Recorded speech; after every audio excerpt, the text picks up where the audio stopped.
On sait bien que les mages, leur prénom, leur titre, tout ça, c'est légendaire. Peut-être y en avait-il 15, peut-être y en avait-il 7, 23, qui sait? Peu importe, parce que l'essentiel n'est pas là.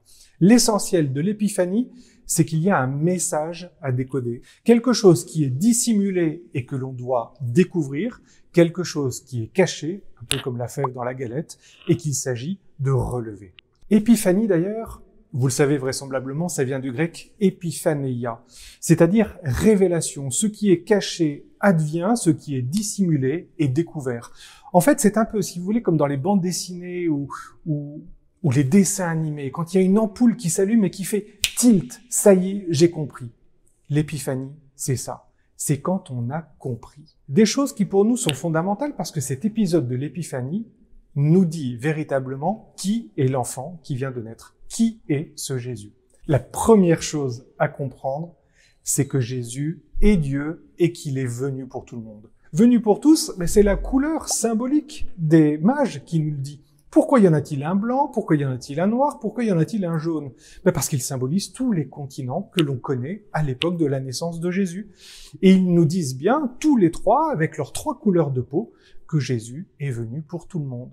Et sa divinité, elle est très simplement révélée par l'encens porté par l'un des mages. Puisque l'encens, lorsqu'il brûle, il monte au ciel, symboliquement le lieu où réside la divinité. Le deuxième indice qui nous est donné, c'est l'or apporté par un deuxième mage, l'or qui est le matériau le plus précieux à la surface de la terre et qui nous dit bien que Jésus est un roi qui veut venir régner sur nos cœurs et non pas du tout sur des royaumes terrestres. Troisième indice qui nous est donné, c'est bien évidemment la myrrhe.